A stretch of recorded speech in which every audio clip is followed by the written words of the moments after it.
All right, welcome everybody. Thank you for joining us for today's presentation on polymeric sand. I'm Mike Huber. I do some of the product development training for our staff, for our customers, and I've got Eric, who is our Midwest sales manager with me. Thank you for joining us, Eric. Yeah, thank you. Thank all of you for joining as well. Good afternoon, and hopefully we can teach you some things about polymeric sand here as we go. We do want this to be interactive, so feel free to type in your questions into that chat box. We'll get to as many of them as we can, and anything that we do miss, we'll make sure your local rep follows up with you. Yep. In fact, we will have Patrick on standby to read out your questions, so he's hanging out there. And we've got Tim behind the scenes running all of our AV equipment. So without Tim there, you wouldn't get much of a show. None of this is happening.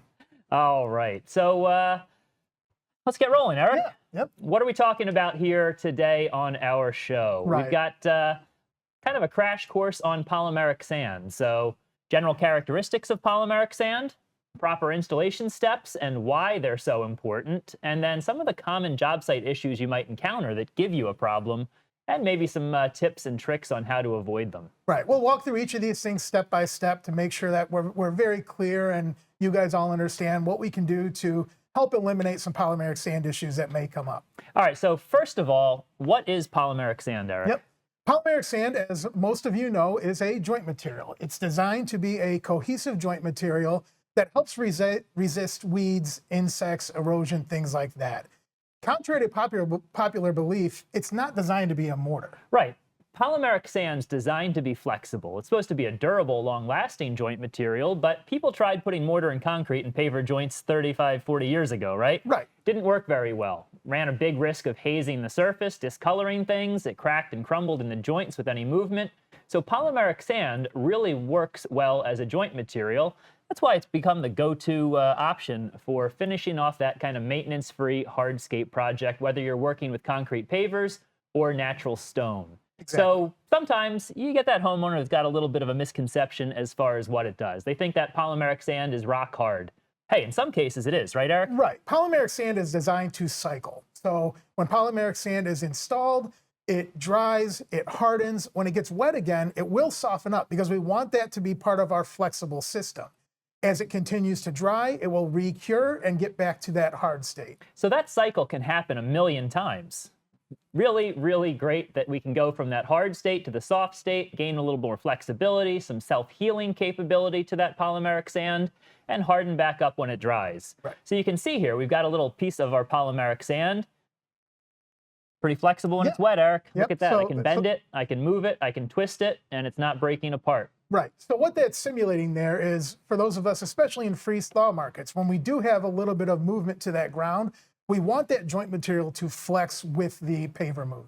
Same thing with a heavier load on, say, a driveway, right? You get a car or a truck that drives across the pavers. Sure, they're going to move a tiny little bit. So having that flexibility means we won't get any cracking, crumbling, or deterioration of that polymeric sand. Right. So pretty cool stuff. It's become the go-to joint material. I would imagine most people on here have used polymeric sand, right? Yeah, I would think so. You know, polymeric sand's really evolved over the last 20 or so years. So they've changed a lot. Hey, you know, we've changed a lot over 20 years, Eric. Yep. But, you know, I think that the main idea here is that, well, you might have had a polymeric sand issue. Now, where did that come from? Was it skipping some installation steps? Hopefully not. Was it something in the environment, something about that particular job site that was the problem? Those are all, you know, very distinct possibilities. So we're going to walk through the install steps, the importance of them, and then some of those job site issues. Another misconception that you know, might be believing is kind of has to do with that permeability of polymeric sand, Eric. Is it permeable? Well, why don't we ask the audience? We want to throw up a poll here. We're going to ask, you know, do you think that polymeric sand is permeable? So does that allow water to flow through it? It rains. Does that water drain through the polymeric sand into the, you know, underside of the pavers, the setting bed material? Yeah. Let's see what people are saying there. We got a good mix coming through here. I think we had people watching our prior shows, right? No is in the lead? Yeah, so that is correct. Polymeric sand is not a permeable product. Polymeric sand will actually hold moisture. Our nitro product, on the other hand, is a joint material that is permeable. What we're going to show here, Mike has basically a cup of our polymeric sand. We're going to add some water to this and show you the water is not designed to drain through the polymeric sand. Nothing going through, Eric. Nothing going through. Now, that polymeric sand will absorb that water over time, but it's not going to allow that water to truly permeate through. All right, so when we install polymeric sand in a paver joint, we're effectively making that surface impermeable, right? Water that falls on it is going to run off the project. So proper pitch is very important for any hardscape project that has polymeric sand in it, right? We want to promote that water shedding and prevent it from sitting on the surface, keeping that polymeric sand wet for prolonged periods of time. Because that polymeric sand cycle we showed you can happen a million times until something stops it. Constant saturation, right? Yeah. So if you have an error in your pitch, or you're pitching incorrectly, or you have some bird bathing, as we call it, where that sand is constantly staying wet, that's going to be an issue for your polymeric sand's long-term performance. All right, so polymeric sands have been around for a long time, 20, 25 years now. And Alliance's first polymeric sand was the Gator Super Sand. So Gator Super Sand, still sold today. It's an excellent product, but they've improved a little bit. So those first polymeric sands, you had to kind of do that 3-step watering process, mist it down lightly, come back for a second and third subsequent watering in order to not wash out the polymers and clean off the surface. So original polymeric sands had that 3-step watering process. They got soft when they got wet. All right. Yeah. The idea there with that 3-step watering process is we wanted to get that sand wet. We wanted to get it damp. We wanted to go back, water it again, and then go back a third time and fully activate it. So the second and third waterings got that water down deeper into the joint without washing anything, eroding anything out of the joint itself. So Super Sand worked great, but there were some areas that maybe Super Sand didn't work the best. Maybe concrete overlays, guys that had stone dust setting beds.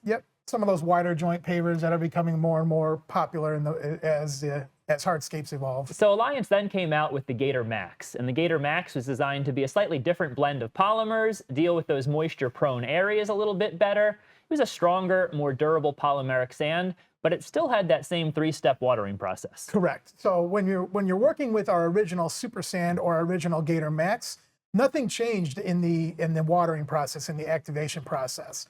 The sand was designed to be a little bit stronger and work in some of those areas where the Super Sand might have been an issue. All right. So that's the kind of original Super Sand and Max from Alliance. Then came the G2 versions of Super Sand and Max, Eric. So we moved on to the G2 versions, which brought a cleaner, dust-free polymeric sand to the market, added the rapid set technology, which gives us a rain-safe feature in 15 minutes, which is pretty cool. But it changed the watering process, and that was a huge change. A lot of people watered it with that old 3-step process and encountered some problems. So that rapid set technology is really important to the G2 product. When we're watering G2 and we're activating that product, we want to make sure we're giving it enough water on that initial activation. Once that sand starts getting wet and those polymers start activating, it's never going to accept any additional water down into that joint. So we say rain safe in 15 minutes for the G2 products with the rapid set technology, but I've seen it rain safe in 3 or 4 minutes in hot summer days. On a hot day, you can get that sand wet and rub it with your thumb or your finger. You're going to feel that stickiness of those polymers really activating. And unlike the original sands, as soon as it starts to become sticky, it's repelling water, right? So if we do the 3-step watering process, it starts to become sticky and gummy. But watering number 2, watering number 3 aren't getting any deeper into that joint. It's just rejecting that water. Exactly. We're already forming a crust on top there. And like Mike said, all that additional water we're adding is going to run off the project with your pitch, as opposed to absorbing down into the joint where we really need that water to get. All right, so we're going to kind of show you a little visual of that in a second. We'll kind of walk you through what that old 3-step process looks like and what a proper G2 watering looks like. But we did want to remind everyone that you may see Alliance products offered under different brand names. So you could see the ever-present Gator brand, right? The Super Sand or Max, but you also might see Polybind or FlexLock. And what's that about, Eric? Yeah, so it's just in different markets, the material is bagged and branded differently. But whether you're buying Polybind, you're buying FlexLock, you're buying the Alliance G2 Max. It is the same product inside those bags. All right, so same product, just a different package, going to work exactly the same. All right, so we've got a couple rings, and these are pretty wide, 4 inches apart. We're going to put some of our G2 Max in each of these rings. And what we're going to try and simulate here is to show you the amount of water that really takes and how that 15-minute rain safe, what that looks like. All right, so let me clean this up a little bit, tap it a little bit. So we've got our 2 test areas here, and what we're going to do here is a very light watering, right? This is our mist. We'd come back and water it 2 more times in a few minutes. Right. So this would simulate that traditional G1 Super Sand or Gator Max in a watering process. All right. And then over here, we're going to saturate it quite a bit more, Eric. Yep. And we'll get into this a little bit deeper as we go, but our general guideline for the G2 product is 30 square feet of watering for 30 seconds. And on that shower setting, we really want to water that joint until the water will start pooling up in that joint.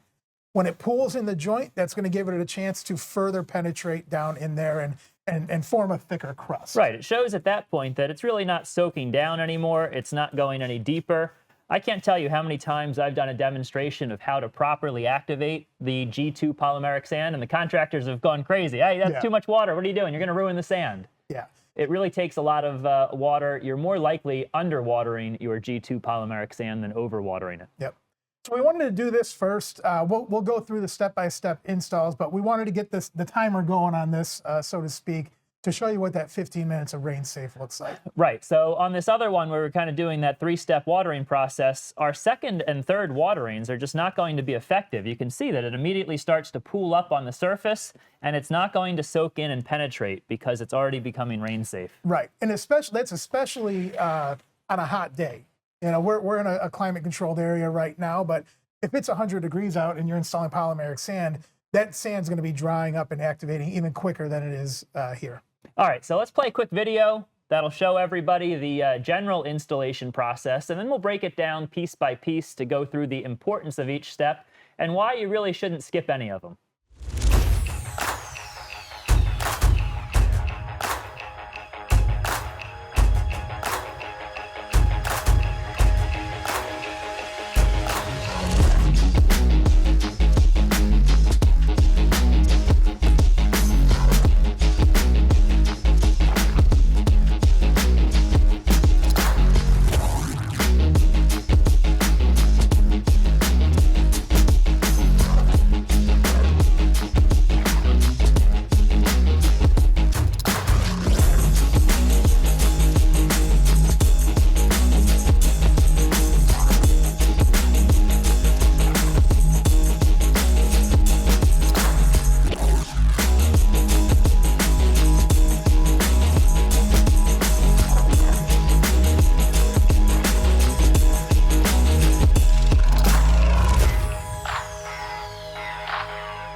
All right, pretty simple install there, Eric. Yep. 4 generally easy steps, but people tend to skip them all the time. Right, right. That's the thing. The steps are relatively easy, but they cannot be skipped. We have to make sure we're following the instructions depending on which sand we're installing.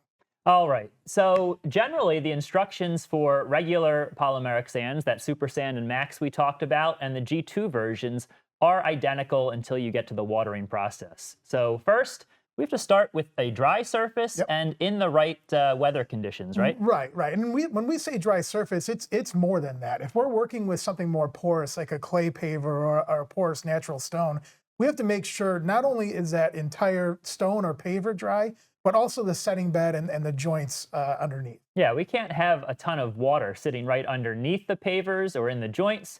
As that sand falls in the joints, it's going to be activated before we can compact it and densely consolidate those particles. So that's a problem. You could even see water pushing up in between those joints and making a mess of the polymeric sand on the surface. So important that the sides of the pavers, the joint itself is dry, and there isn't too much moisture in that system. So if it rained the day before, be careful. Maybe lift up a paver or stone to check underneath and make sure it's dry enough.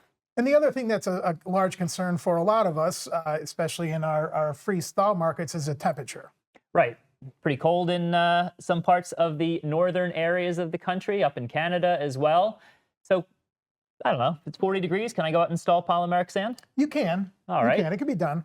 So you can install polymeric sand at any temperature above freezing. We're going to use water to activate it, so you don't want a freezing surface when you're going to be activating with water.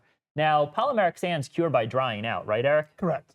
How well do things dry out when it's, say, 35 degrees? Not as well as when it's 60 degrees, that's All right. for sure. How well do things dry out when it's 25 degrees or below zero in Celsius? Even worse, they don't. They don't dry out at all. Right. Okay. So polymeric sands are going to kind of stop their curing process below freezing. Makes sense, right? Mm-hmm. They'll start that curing process again when it warms up because the curing process really depends on drying. Polymeric sands don't have a set window. It's not going to be 4 hours or 27 days or whatever. It's going to take as long as it takes for that joint to dry out. So that might be 6 hours in the desert in Arizona. That could be a week in cooler, kind of more overcast conditions up in the northeastern United States or something like that. Right. And then if you were to get a rainfall or a snow, in between that time before it has a chance to complete that cycle, it's just going to extend that cycle out for a longer period of time. All right. So original polymeric sand, Super Sand, and Max were rain safe in 1 hour. Gator Max G2 or Super Sand G2 bring that rain safe window down to 15 minutes. So either way, you're going to probably be able to get it in before rain becomes a concern, right? We become rain safe very quickly. All right. We've got a dry surface. Yep. The weather conditions are appropriate. Now we're going to dump some polymeric sand out and get started, right? We're ready to get started. So we've got to get these joints filled. We're going to dump our sand out of the bags. You don't need to mix up the material in the bag. You don't need to spread it out over a larger area. The polymers are very well blended into the material, and they don't separate or all gather in the bottom or anything like that. Yeah, I think that's a misconception from years ago when the manufacturing process wasn't as consistent. You're fine to just take that bag, open it up, spread it however you see fit, and make sure those joints get filled with that material. All right. One tip is to not dump out a ton of material all in one spot. Don't dump out all 20 bags that you need for a project in one area. Dump out 4 or 5, work that area, add some new sand to it as you keep working your way through that project. All right, so we got the sand dumped out. Yep. We're sweeping it around. We don't have to sweep the surface perfectly clean the first time, right, Eric? Correct. So when you're installing a polymeric sand, it's okay to leave some of that residual sand on the surface before you get into your next step, which is compaction. We're going to find as we talk about compaction, you're going to need some of that excess sand to refill that joint, but you're not going to damage the pavers by leaving a little bit of sand on the surface. Right, unless you've got a extremely delicate wet cast or natural stone surface, leave that sand on the surface, right? That's going to cushion the compactor. It's going to leave extra material there to fill in the joints once we consolidate them. If you clean the surface off at this stage, you're just wasting time. Right. All right. Now we get to the compaction, huh? Compaction. Well, sometimes, right? If you have a really wide joint on your pavers or stone, the sand falls right in, so you don't have to compact, right, Eric? Well, we have a poll for this one too, but let's see what the audience does. Let's see what the audience says. Yeah. All right, so let's launch that next poll, Patrick. All right, so polymeric sand doesn't require compaction on wide joint pavers because the sand easily fills from top to bottom. So think, for instance, on like a wider joint natural stone or some of those wider joint wet cast pavers here. When you're sweeping that sand across the surface, it's falling down into that joint. There's no issue. Well, there might be an issue, There might Eric. be an issue. All right, so we were 88% thought that was false, 87%. It is false, right? It is false. You always have to compact. It doesn't matter whether it's a tight joint paver or a wide joint paver. It doesn't matter if it's a regular natural stone with a 4-inch wide gator dust joint. Every polymeric sand project needs compaction, consolidation of that joint material. It's vital to the long-term performance of that joint. Yeah. So when we are doing this compaction process, We're doing it for a couple reasons. So first reason is to eliminate all that void space, right? We want to make sure those particles are densely packed. You can see what's a pretty wide column of sand, right? This is probably 4 inches. We turn on that vibrating table and it drops. So we've got that sand dropping. That's eliminating void space and empty space in there. And we can take a look at our little model here to see what that kind of looks like in real life. Right. All right, maybe not real life, but let's pretend for a minute. So Hypothetical. if all of these wooden cubes are particles of sand and I've swept them into that wide joint, right? They fall right in, they're pretty far apart. They are, yeah. So what this is going to do is it's going to allow void space between the aggregate itself and the polymers. All right, so when you install a patio, we compact the base material to eliminate void space to have a good solid foundation, right? That's the same thing that we want here. We want those particles to be driven together, they're angular, they'll kind of mechanically interlock. These are so far apart, the polymers aren't going to glue them together very well, right? Right. You're not going to get that strong bond that we're really looking for. So that's another potential problem. And then that void space that Eric talked about, the particles are so far apart if we don't compact and consolidate that it's a perfect pathway for water to get into that polymeric sand joint. Yep. What does water do? It softens up the sand. It softens up the sand. So if we allow too much water in, we've got polymeric sand that's not as strong as it should be because those particles are far apart. We're setting ourselves up for a problem. All right, so what if we compact? What happens? So what we're doing here, when we compact, everything's tightening together. So there's less void space now between those polymers and that aggregate. There's less room for water to get in there, and we're creating a tighter bond. We're taking up all that void space between the polymers. All right, so you're going to get a stronger, more water-resistant joint when you compact and consolidate your pavers. So what does that look like? Hey, on most pavers, it's a mechanical compactor, either a plate compactor with a pad or a roller compactor, making sure that that sand is densely packed in the joints. Yeah.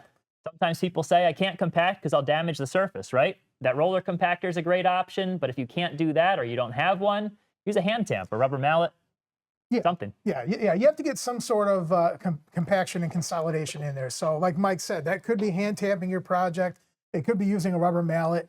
A roller compactor is going to be perfectly fine for most of the larger slabs or like a natural stone that you might be dealing with. But one way or another, we have to get that sand consolidated because even on the wide joints, going back to the original question, even on the wide joints, while the joint may be full, we still need to get that sand packed tightly together. All right, so you can see you're physically missing product that should be in that joint, right? You got empty space. Another thing is that polymeric sands don't harden all the way through from top to bottom. They typically form a crust, right? Yep. The crust depends on how well you activated that polymeric sand and to some degree environmental conditions. So anywhere from a 1/2 inch to 1.5 inches is pretty normal behavior for a polymeric sand crust. Right. What's underneath that? Right, you're going to have soft, loose sand underneath there, and that's by design. Hopefully densely packed sand. Yeah. But yeah, dry you've got sand. That sand that's densely packed supporting that crust. If we don't densely pack it by compacting, it's going to settle naturally over time, leaving void space and air gaps and not supporting that crust the way it should be. Right. So definitely not ideal to skip that compaction. Yeah, and if you have that void space underneath, what's going to happen, like Mike said, as it settles, your crust then becomes weak, and that's where we can see a lot of those washout issues that we do see. All right, so Eric, you cover out in the Chicagoland market, right? Yep. That hybrid base is becoming pretty popular. What's that all about? Yeah, and we've seen that kind of expanding even here in the Northeast, across out to the West Coast. Hybrid base or clean stone base or open grade base as it's called, it uses a clean stone 3/4 for your base material and then a chip stone as your bedding layer, as opposed to the densely graded base that most of us are familiar with. All right, so the whole idea is that it's free flowing, right? It doesn't trap or hold water or moisture. Can be a great advantage in freeze-thaw climates, extend your working season. It's gaining a lot of popularity.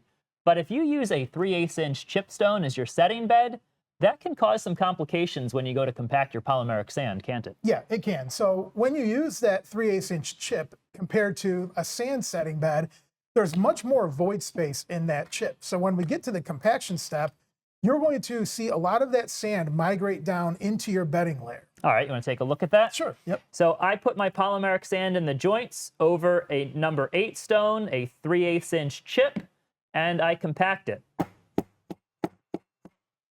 Where did my polymeric sand go? Right. So you can see that even just that little amount of compaction forced that polymeric sand down into the chip stone and even down into the bottom of the jar there. So it can be problematic. You might have to sweep, compact, 4, 5, 6 times to get that polymeric sand to stop migrating downwards into that larger chipstone aggregate. If you skip the compaction, well, Mother Nature is going to take care of that in gravity over time, and that sand is going to settle, leaving nothing supporting your crust of polymeric sand. Right. So that's a definite problem. Yeah, we need to make sure that this sand basically gets consolidated and chokes off in that chip so that Mother Nature doesn't do what she's going to do. All right, so what's one option to prevent or solve that problem, or maybe get around it? Yeah, so you can look at, alternatively, instead of the 3/8 chip, you can look at using a 1/4 inch chip. All right, so a 1/4 inch chip, right? That is going to be a number 9 stone in some markets. It's a much smaller aggregate and has way less void space. So still easy to screed off, still allows water to drain through it. But you can see when we put our polymeric sand in here and we start our compaction process, it doesn't migrate downwards nearly as far or as easily. So it's going to choke itself off in that stone, not migrate further down much quicker than that 3/8 inch stone. Yeah, what we see quite often with the open grade base is the sand not being compacted enough. You might take a pass or two and think, okay, I'm done. Let's get ready to activate. When in reality, it could take 4, 5, 6 passes with that compactor. Right. And we have a hard enough time getting people to do one pass with a plate compactor. So it's tough. What if you only have a 3/8 inch chip, a number 8 stone in your market? What if you can't get a 1/4 inch stone? Is there any option for your joint? Well, I mean, outside of polymeric sand, you could use a product like nitro. All right, so Gator Nitro is our resin-based sand. You know, you can reach out to your Alliance rep if you're not familiar with that, but it's an air-cured product. It works a little bit differently than polymeric sand. It's a little bit stickier and gummier and more cohesive. It does not require any compaction, and it cures top to bottom with exposure to air. So we don't have to compact. Even if we shake this around a little bit, it's not migrating down into that chipstone because it's a little bit stiffer and gummier. And the main difference here is whatever nitro is in that joint is going to harden from top to bottom. So we don't have that dry sand underneath that will inevitably migrate down into the bedding layer over time. All right, let's take a quick break at this point. We're kind of halfway through our install process and see if Patrick has any questions for us. Yeah. What are some of the symptoms of overwatering? Some of the symptoms of overwatering. Well, it's tough to overwater a G2 polymeric sand if you have a drainage base. If you've got concrete sand or chip underneath. You're more likely to overwater if you've got maybe a concrete overlay or stone dust underneath where that water can't drain down through it. What's a symptom of it? You know, that sand kind of bubbling up, Eric? You've ever see that? Yeah, so basically when the sand bubbles up, it's the hydrostatic pressure building up in that joint. Over time, that sand, as that water dries, will continue to absorb down and that joint will settle back down to where it needs to be. But it kind of leads us into a point we'll talk about later about setting your joint height properly. So, hey, you are probably underwatering, not overwatering. You know, 30 seconds is a long time to do 30 square feet. That's about a 5x6 area. Right. You know, 30 seconds is a lot of water. So as long as your base is draining, you're very unlikely to overwater. If you're working with a less permeable setting bed, you know, be a little bit more cautious as far as watching for when that water is no longer soaking in. Anything else, Patrick? What method for compaction do you recommend when working with natural stone or wider joints? All right, that's a great question. We hear it all the time, and oftentimes people have issues with their Gator dust or their polymeric sand, and they say, hey, I couldn't compact this, so what do you mean? Roller compactors work very well, right? Those urethane rollers, they impart far less impact force to the natural stone. It's a much gentler vibration, still plenty strong enough to make that sand kind of wiggle its way down to the bottom of the joints and eliminate any air gaps or void space in there, but not break or damage the stone. You can actually use a roller compactor on porcelain tile. Right, yeah, and the idea behind a roller compactor compared to a plate compactor pushes that force down on the product vertically, up and down. A roller compactor is more of a side-to-side shaking action. And all that's doing is, again, getting that sand consolidation that we're looking for. So porcelain tile, natural stones, flagstones, things like that, a roller compactor is a great option. Now, not everyone owns a roller compactor, right? So you could use a hand tamp with a piece of carpet or geotextile or gator base underneath it. You could use a rubber mallet or a dead blow hammer. You could just use a piece of wood. I built a T out of 2x4s just to go around and be able to tap all the stone while I'm still standing up. So there are some options. Anything is better than no compaction, right? So we want to get a little bit of consolidation of that joint material. You could use a pointing tool or a small margin trowel and physically try to kind of stick it in that joint. Yep, and alternatively, we go back to that Gator Nitro conversation. That's a joint material product that does not need consolidation, so it's a great alternative for some of those thinner profile stones or products you might be working with. All right, so we ready to go on to joint height, or do you have any more questions, Patrick? Does the rain-safe time change as the temperature drops? Does the rain-safe time change as the temperature drops? It probably does. What's cool about the rapid set technology in the G2 products, though, is that it's a chemical reaction that's occurring, not just a drying reaction. So that chemical reaction is going to happen whether it's 35 degrees or 95 degrees. And we're going to get that rain safe in 15-minute quality there. Now, hey, it might be 10 or 12 or 15 minutes at 35 degrees, and it could be 3 or 4 minutes at 95 degrees. But we're confident that you're going to get that rain safe feature, that rain safe nature of the product within 15 minutes. Really at any temperature you install it at. Yeah, ultimately, as soon as that sand and water is making contact, that reaction is beginning, and we've already started the process on that rain safe process. All right, any other questions? Here, when it comes to gator dust, what's the watering process like? Is that similar to what you guys were just discussing about with G2? Good question. So gator dust is a polymeric stone dust meant for natural stone joints, anywhere from a 1/2 inch to 6 inches wide. You're talking about a 6-inch wide joint in natural stone. That's a lot of dry, dusty material, Eric. So how are we going to water that? Gator dust is going to take a lot more water when you're comparing it to your traditional 3-piece system. We really need to give it, you'll be amazed at how much water you need to put down to get a good penetration on that gator dust. And it's got to go down fast. So we're promoting a 50 square foot area for 90 seconds. So a lot of water, get it in there quickly, and take a look in the joint. Poke it with your finger, use a screwdriver to take a look at how deep that water's gone in. With gator dust, we'll talk about joint height here in a second, but the joint of the natural stone should be lower than the stone itself, right? Giving the water an area to kind of puddle and pond and soak into that joint.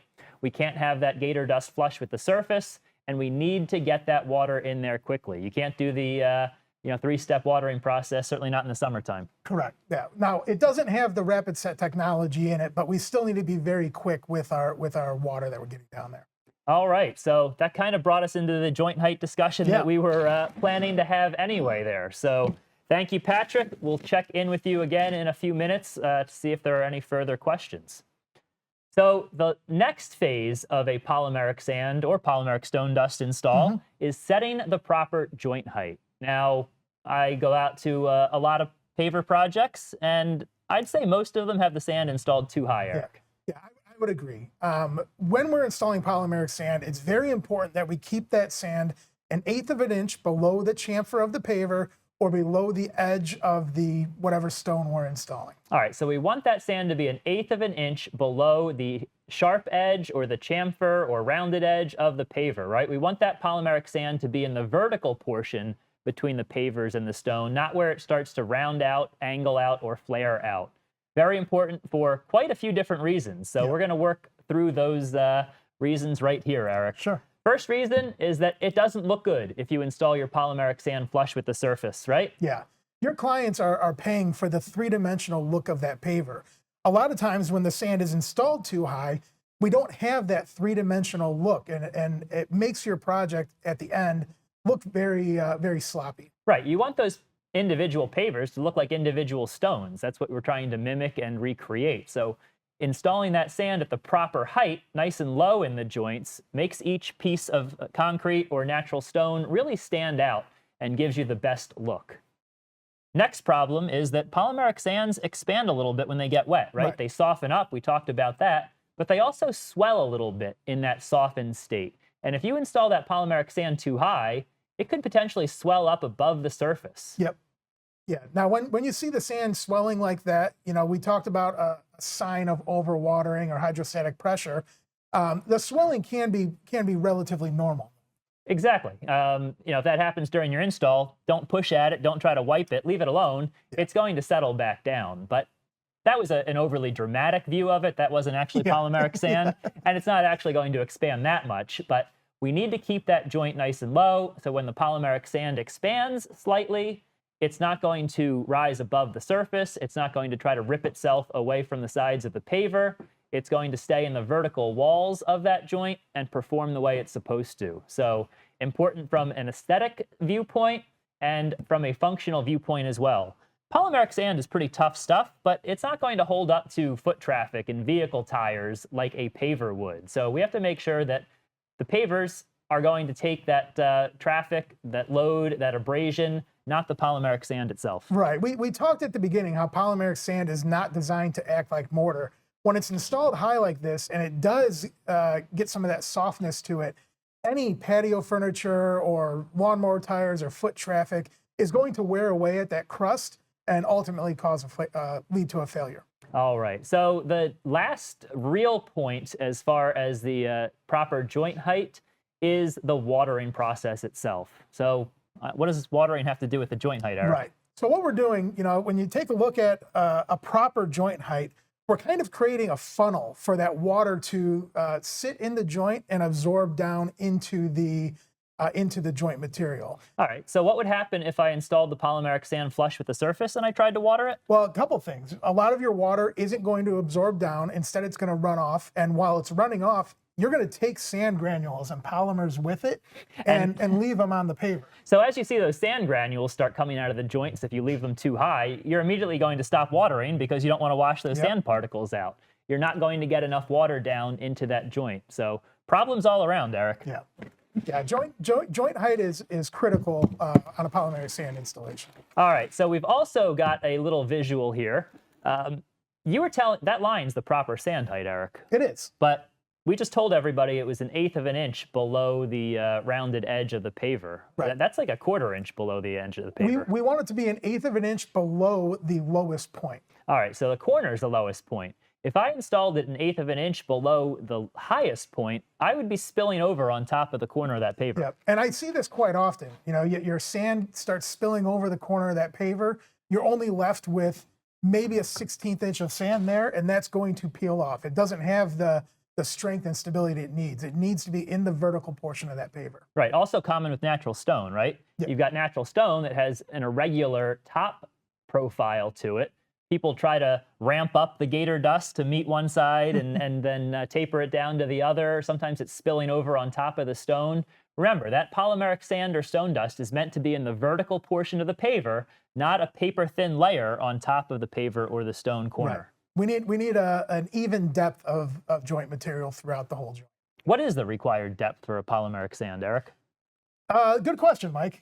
So a typical paver's 2 3/8 of an inch. We want that full depth filled with polymeric sand all the time, right? We don't want a foreign material underneath and something else on top. If you're redoing an old joint, say it had sand in originally, or a polymeric sand that needs to come out and be replaced, we need to try to get 1.5 inches of that joint cleaned out to replace that material and get give it the right chance for success. So you can't just put a 1/4 inch or 1/2 inch layer of polymeric sand over an old joining material. Yeah, I see it all the time when it comes to maintenance projects.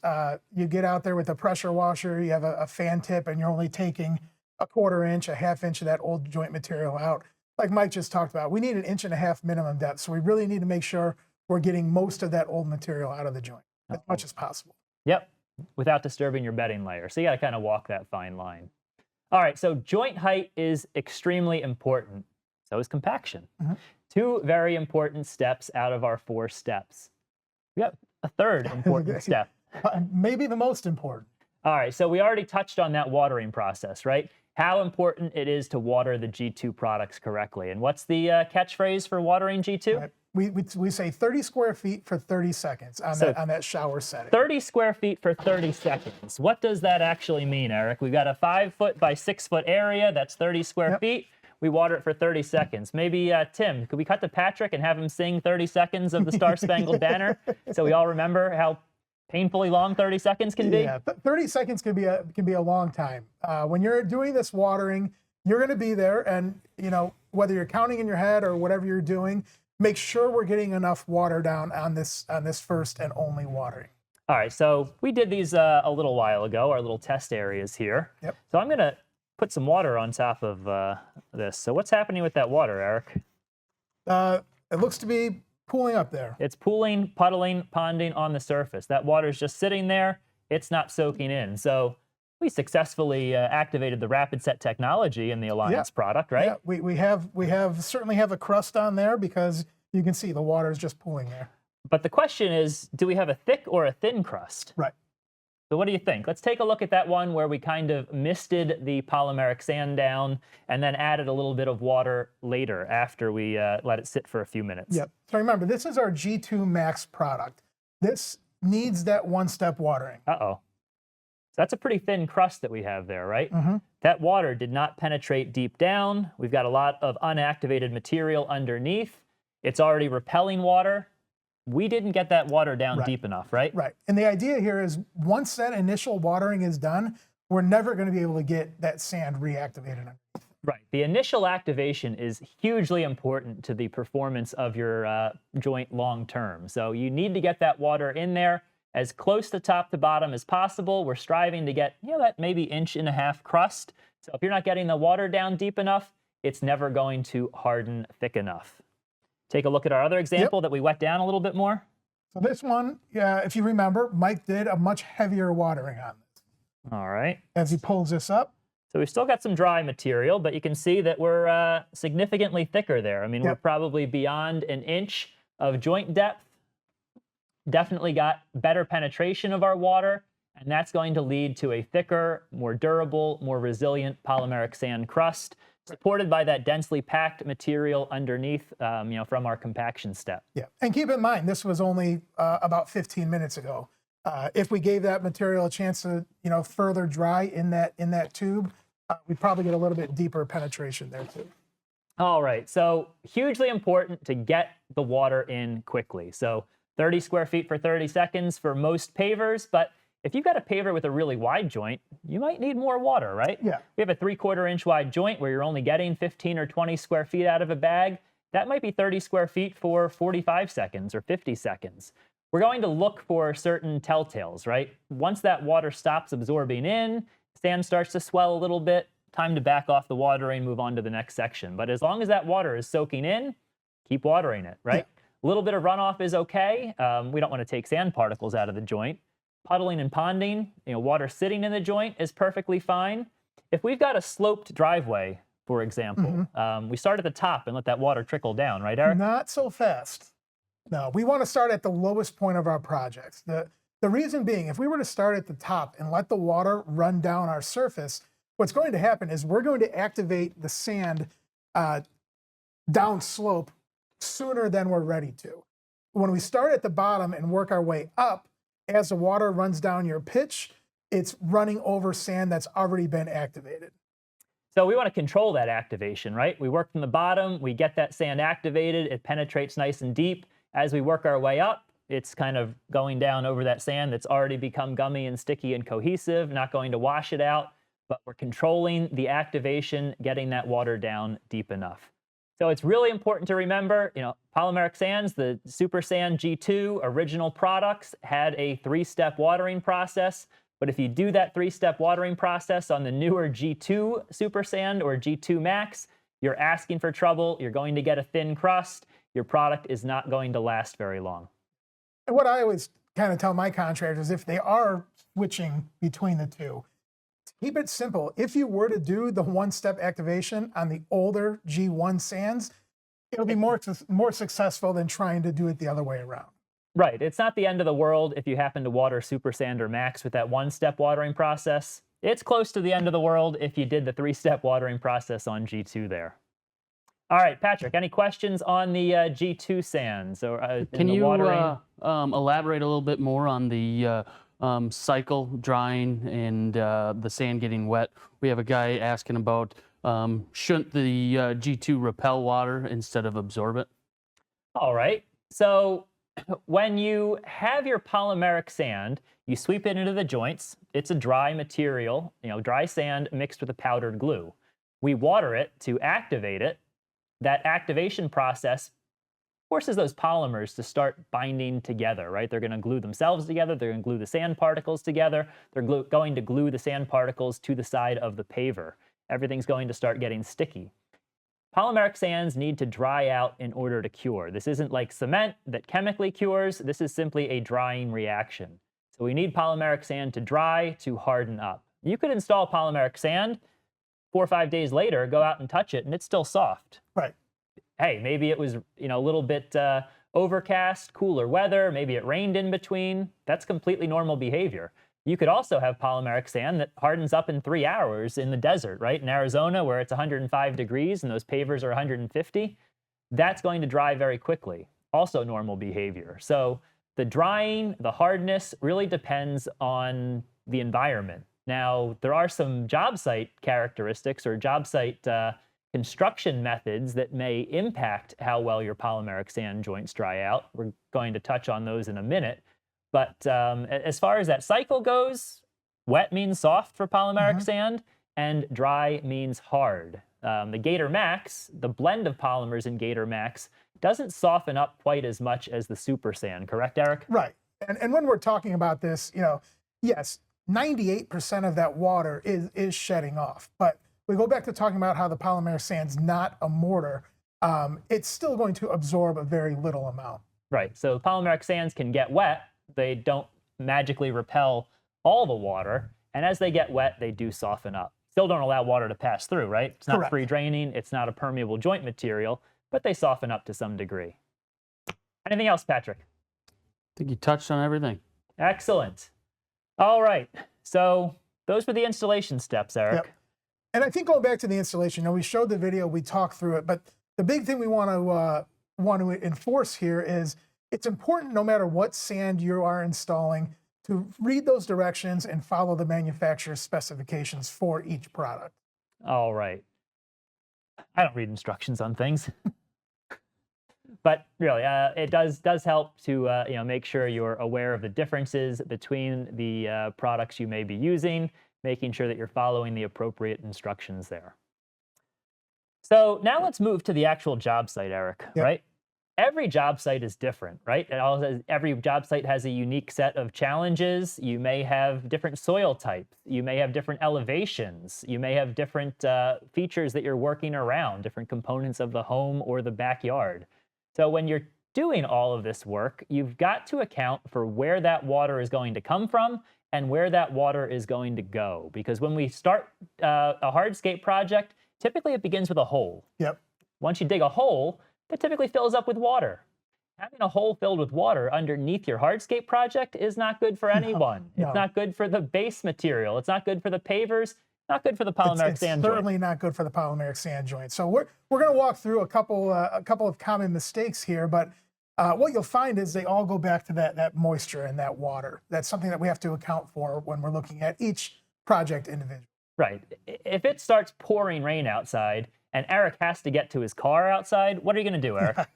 I'm going to try and run back to my car, right, so I don't get wet. Right. You might get a raincoat. Yeah. You might decide to stay inside until it stops raining. So Eric's going to come up with a plan for that rain, for that moisture. And whenever you build a hardscape project, you should be doing the same thing, right?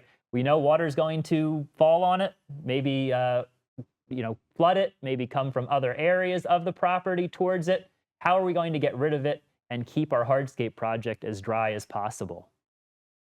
This contractor didn't account for that. He dug a walkway, thought he was going to be putting pavers in a day later, but that was full of water. Right. I guarantee every time it rains, the underside of that patio is saturated and soaking in a giant puddle. Yep, and what happens is, as that underside of the patio and your base material does get wet and absorb water, that water is going to try and escape somewhere. It's going to take the path of least resistance, which is typically up out through the joints of your polymeric sand.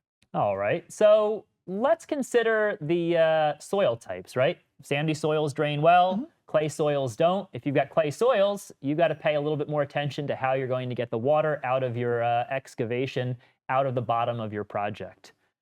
A lot of contractors are using fabrics these days. Fabrics are a great idea to separate your soils from your foundation materials, from that aggregate, reinforce the soils a little bit.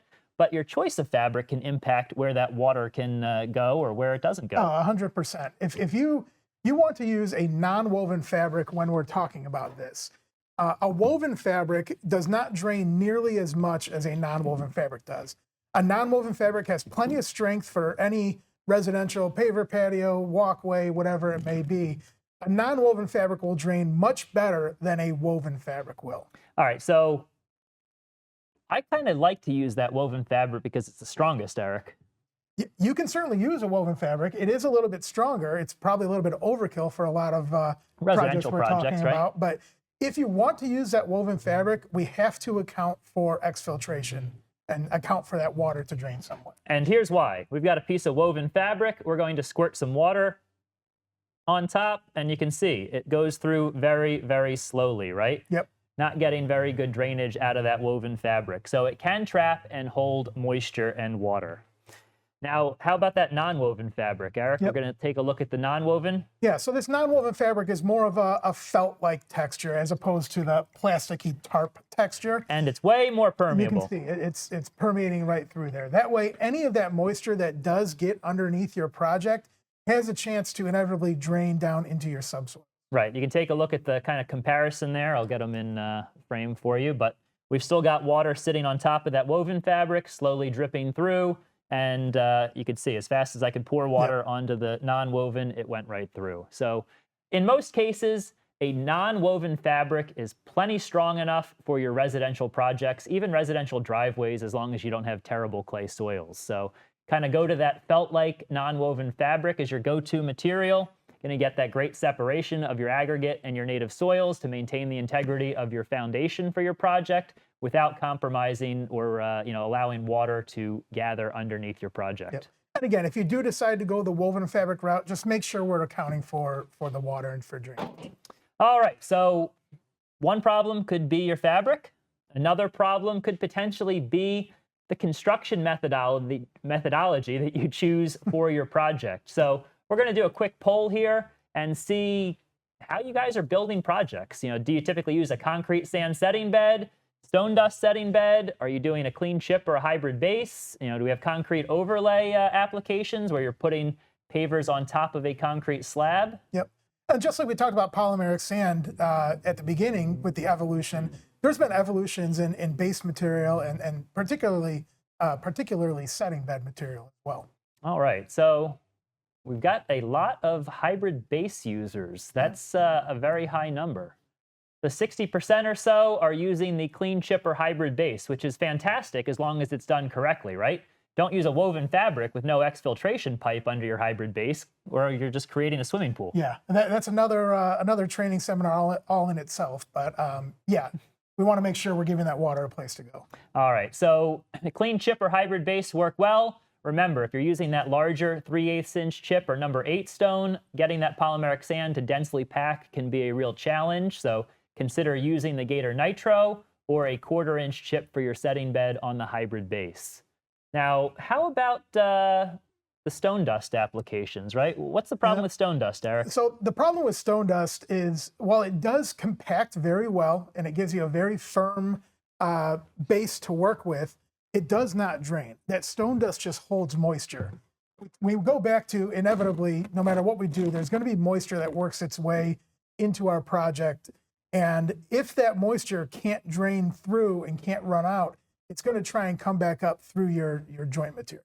Right, so there's good stone dust and there's bad stone dust. Kind of depends on where you're getting it, the luck of the draw from the pile. Sometimes it drains okay. Sometimes it just has so much fine, silty material that water can't work its way through it. I get it. It compacts well. It's great. We recommend it for turf, but it causes problems for pavers, with efflorescence and holding moisture, and certainly for wet polymeric sand joints. So Not exactly the best joint material, can cause some problems. I definitely recommend that you use the Gator Max or the Gator Max G2 if you're installing on stone dust.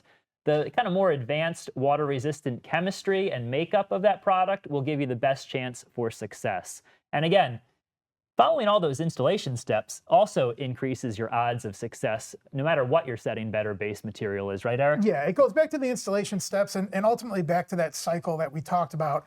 If that stone dust is not allowing your sand to fully dry and cure and cycle, it's going to open up the door for problems down the line. All right, so let's say a guy might be doing a concrete overlay, right? Sure. Concrete overlays are popular in certain areas of the country.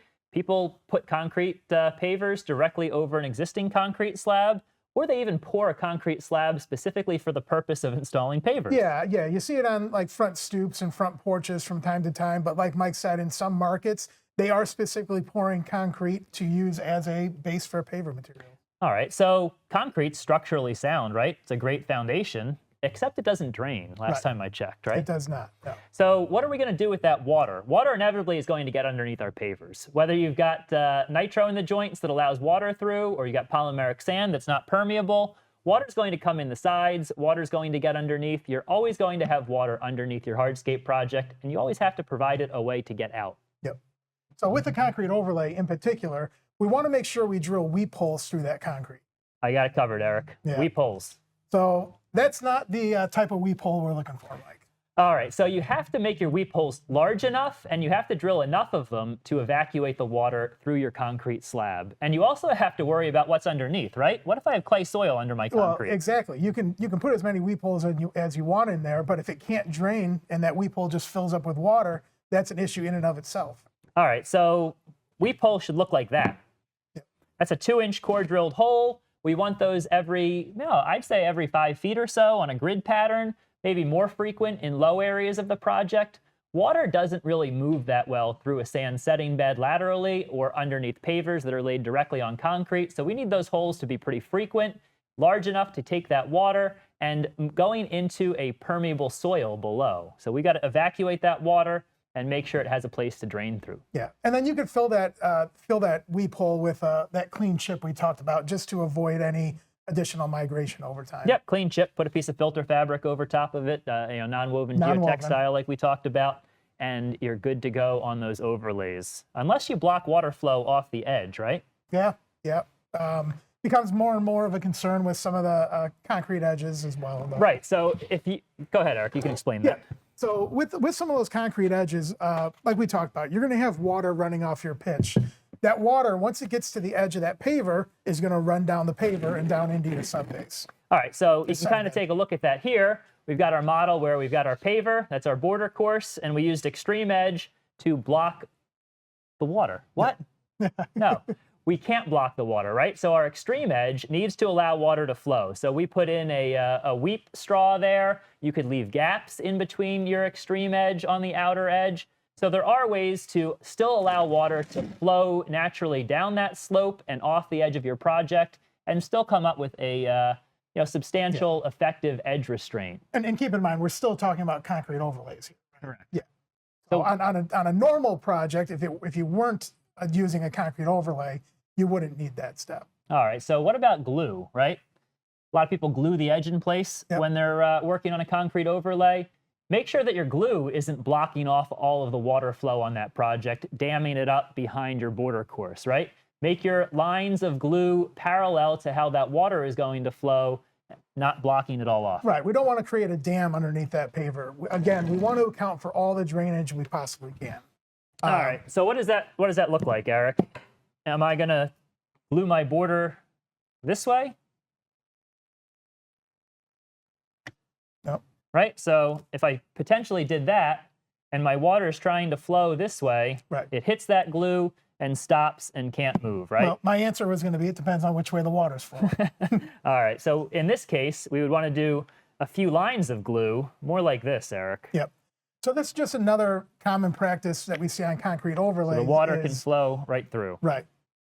Is gluing your border pavers down and having your field pavers be free floating. We want to make sure we're not creating any dams around the borders of those pavers. All right, so concrete sand, typically drains okay, right? Use that coarse concrete sand, an ASTM C33, not a masonry sand, not a fine sand. That allows whatever moisture gets underneath our pavers to kind of migrate along the slope of our properly prepared base material and evacuate from the system. All right. Any questions out there, Patrick? Can you go over the process of installing G2 on Gator base?